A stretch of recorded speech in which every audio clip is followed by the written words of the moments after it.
Hello, నేడు మా బోర్నపల్లి ధ్యాన కేంద్రంలో హాజరు తమ ఎంతో కొంత అనుభవం పొందినవారు.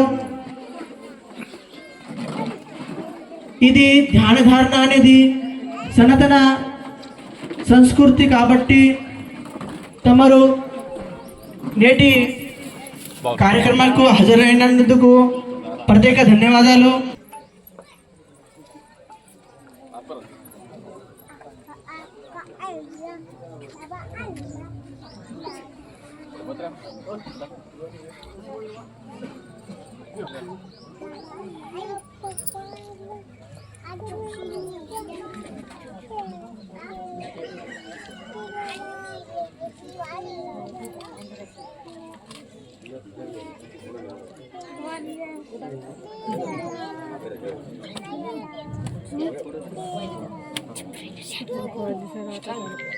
ఎక్స్ ఎమ్మెల్యే సార్తో పాటు తమ కార్యకర్తలను మరియు వివిధ గ్రామాల నుంచి వచ్చినటువంటి భక్తజనులందరికీ ప్రత్యేకమైన ధన్యవాదాలు. మరి మా బోర్నంపల్లి ధ్యాన కేంద్ర కమిటీ తరఫున హార్దిక స్వాగతం, సుస్వాగతం. నేడు ఈ ఆధ్యాత్మిక సత్సంగ కార్యక్రమము 6వ సంవత్సరం చాలా ఉత్సాహంగా, ఉల్లాసంగా, ఘనంగా జరుపుకుంటున్నటువంటి మా గ్రామస్తులకు ప్రత్యేక ధన్యవాదాలు. అలాగే వివిధ గ్రామాల నుంచి వచ్చినటువంటి భజన బృందాలకు కూడా ప్రత్యేకమైన ధన్యవాదాలు కోరుతుంటున్నాము.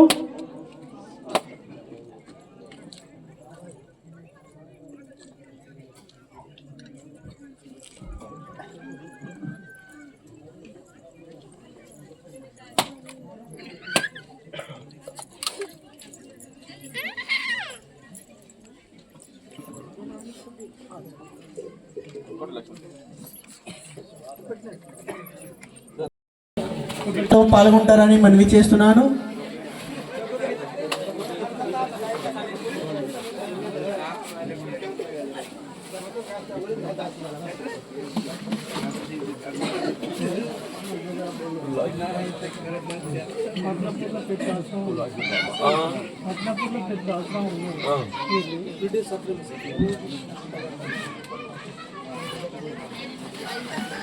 సంఘ కార్యక్రమము ఇప్పుడు సారు తక్కువ సమయంలో ఎంతో కొంత మా వంతు సమయం తీసుకున్నందు వలన ప్రత్యేక ధన్యవాదాలు సార్కు. మా గ్రామస్తుల తరపున చిన్నగా శాలువాతో సత్కారం జరుగుతుంది.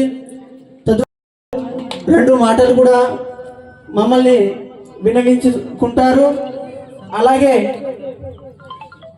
కొంతమంది వివిధ గ్రామాల నుంచి భజన బృందాలు కూడా వచ్చినాయి కాబట్టి ఉంచుకొని తమ విషయాన్ని కూడా తక్కువ సమయంలో పంచుకుంటారని మనవి చేస్తున్నాను. గ్రామస్తులు, పెద్దలు, ధ్యాన కేంద్ర అధ్యక్షుడు మరియు గ్రామ పటేల్ గారు శాల్వాతో సత్కరిస్తున్నారు.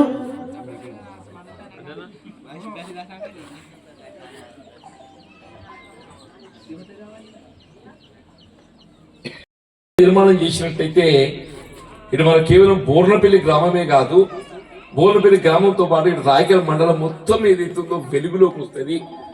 భవిష్యత్తులో రాయకల్ మండల అభివృద్ధి కొరకు ఏదైతుందో బాట వేసినటువంటి వాళ్ళ మొత్తం అనే భావనతో ఏదైతుందో అప్పుడు నేను కేసీఆర్ గారి దృష్టికి తీసుకుపోవటం, అంటే గౌరవ ముఖ్యమంత్రి గారు వారు మరి నాపై ఉండే గౌరవంతో ఏదైతున్నదో, అంటే రాజకీయంగా అధికార పార్టీ ప్రతిపక్ష పార్టీ అని చెప్పి చూడకుండా ఏదైతున్నదో మరి నా విజ్ఞప్తి మేరకు అప్పుడు ఈ వంతెన మంజూరు చేయటం అంటే నిజంగా కూడా అది పరిమితికి అనుగుణంగా నిర్మాణం చేయబడ్డది. ఇవాళ ఈ బోర్నపల్లి వంత నిర్మాణం చేయబడడంతో ఇది మన కేవలం బోర్నపల్లికి పరిమితం కాకుండా మన మరాఠా మీ బంధువులు ఆత్మీయులు అందరూ కూడా ఏదైతుందో అటు ఆదిలాబాద్ మహారాష్ట్రలో ఉంటుంది. మీ వాళ్ళందరూ ఇవాళ మీకు వచ్చే మీ మిత్రులు బంధువులు అందరూ కూడా ఆదిలాబాద్ మరాఠాకి వెళ్ళి వస్తారు, మహారాష్ట్రకి వెళ్ళి వంతెనతో ఏదైతే అందరికి మన సౌకర్యం ఏర్పడింది. రాయకల్ మండలం అంతా వెలుగులోకి వచ్చిందని చెప్పంటున్నా. అంటే వాస్తవంగా ప్రభుత్వం ఏదైనా కానీ గ్రామాల సౌకర్యం ప్రధానం. రైతాంగం, రైతు కూలీలు, రైతులకి ఏం కావాలి? సాగునీరు కావాలి.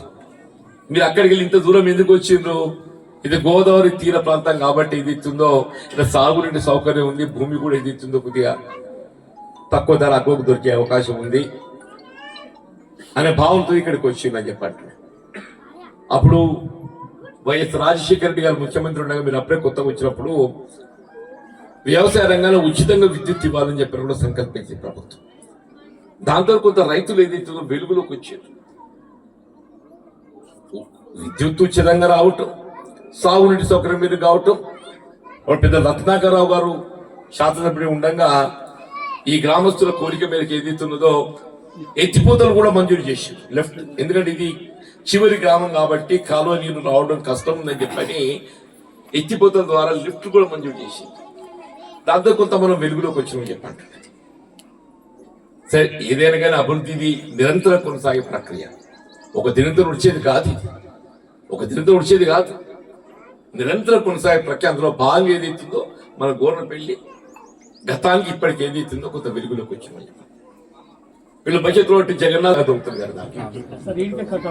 అవును, మరి ఇంటికే ఉండాలంటే రేపు కడే నువ్వే పోతా అంటావు. నువ్వు ఇంటికి ఆపేయమని చెప్పానంటే ఓ బస్సు ఒక ట్రిప్ ఎక్కువ కావాలి అడుగు, నువ్వు కడ వద్దని చెప్పానంటే మనకి కడ మీద పోతావేమన్నా నువ్వు. చేద్దాం తప్పకుండా. ఈ ప్రాంతానికి కొంత సౌకర్యాలు కల్పించేయటం నాకు, ఎందుకంటే ఈ ప్రాంతంతో అనుబంధం అనేది నేను దాదాపు నాకు 2009కి వెళ్ళి నాకు అనుబంధం ఏర్పడ్డది. 2009 దాదాపు 2 దశాబ్దం. మీరు ఎప్పుడు వచ్చిందో నేను అప్పుడు వచ్చాను. నేను 9 వచ్చిన, ఓ 4 ఏళ్ళు ఏం వచ్చిన. కాబట్టి ఏదైతుందో మీరు మేము ఈ ప్రాంతానికి ఏదైతే ఒక విధంగా నేను రాజకీయంగానే అనుబంధం ఏర్పాటు చేసుకున్న ప్రజా జీవితంలో సమాజ సేవ దృష్టిలో వల్ల మీరు ఉపాధి నిమిత్తం వచ్చిండ్రు. ఏదైనా మనకు కావాల్సిన సౌకర్యాలు కల్పింప చేయటం నా వంతు బాధ్యత భావిస్తాను చెప్పి మరొకసారి మనం చేస్తూ మా తల్లు ఆడబిడ్డలందరూ కూడా ఏదైతున్నదో వాళ్ళు మీకు కావలసిన సదుపాయాలు ప్రభుత్వ పరంగా కల్పింపజేసేటువంటి యొక్క అవకాశం ఉన్న కార్యక్రమం ఈ వైనా కానీ మా బోర్నపల్లి పెద్దలకు కూడా అందరూ చెప్తున్నాను నేను. మనం వీళ్ళకి ప్రాధాన్యత ఇవ్వాలి, మరాఠా ఆదివాసీలకు ప్రాధాన్యత ఇవ్వాలి, తర్వాత దళితులు వస్తారు, తర్వాత మనం బలహీన వర్గాలు వస్తారు. సమాజం లోపల అత్యంత నిరుపేద వర్గాలు వాళ్ళ ఆదివాసీలు వస్తారు, దళితులు వస్తారు, తర్వాత బలహీన వర్గాలు వస్తారు. మరాఠా అక్కడ మీరు అక్కడ ఏ లెక్కతో నాకు తెలియదు కానీ మరి అట్లయితే ఆదివాసీలు కాబట్టి మీకు తప్పకుండా ఏదైతే ప్రాధాన్యత కూడా దొరుకుతుంది. కులం సర్టిఫికేట్ కానీ ఏ సమస్య ఉన్నా కానీ ఆ కులం సర్టిఫికేట్ సమస్య కూడా పరిష్కరింపజేసి మీ క్యాస్ట్ సర్టిఫికేట్ జారీలో కూడా ఏదైతుందో ఏ ఇబ్బంది లేకుండా మీ కులం సర్టిఫికేట్ కూడా మీకు ఇప్పించి మీ పిల్లల చదువులో కానీ ఏదైనా కానీ తోడ్పాటు కావడం చెప్పారు మనం చేస్తూ నాకు అవకాశం కల్పించింది అందరికీ ధన్యవాదాలు చెప్తూ సెలవు తీసుకుంటున్నాం. జై హింద్.